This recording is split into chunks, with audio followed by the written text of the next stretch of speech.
Students say a $50 a week boost for student allowances could be the difference between living in a cold and damp flat or a warm and dry one. Labor today announced its tertiary education policy, which includes boosting allowances and the amount that can be borrowed for living costs, removing the 7-year limit on postgraduate borrowing and bringing forward the first year of free tertiary study to 2018. That was an existing policy. It's just been advanced.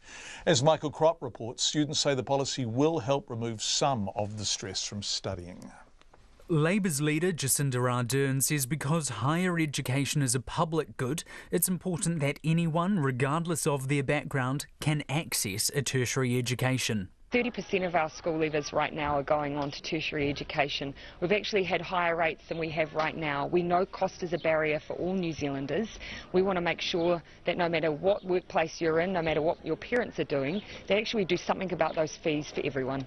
At the moment, the student allowance is about $170 a week, with up to $40 extra for accommodation costs. At Victoria University's Kelburn campus, students say that barely covers the rent for a dodgy flat, and a boost is sorely needed.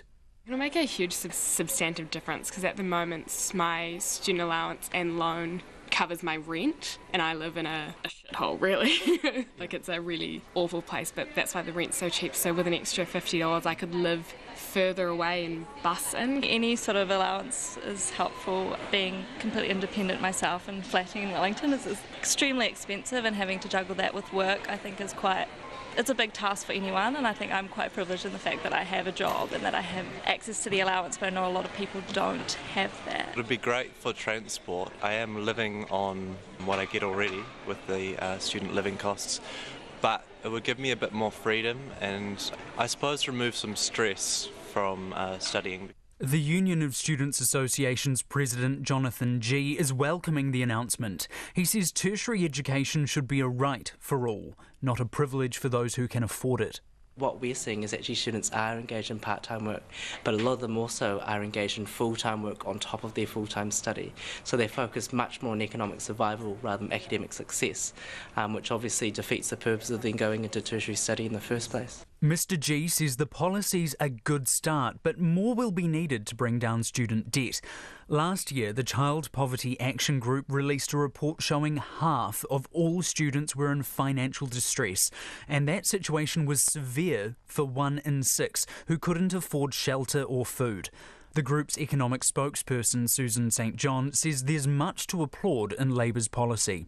We have a situation where students having to go to food banks, that they can't complete their studies because they simply don't have enough for the basics. So it is a dire situation. It's good to see Labor is doing something, but it's just starting the reforms that are actually needed. Associate Professor St John says those reforms must include lifting the parental income and repayment thresholds, a debt forgiveness program, and students' inability to access the Working for Families program. For Checkpoint, Michael Kropp.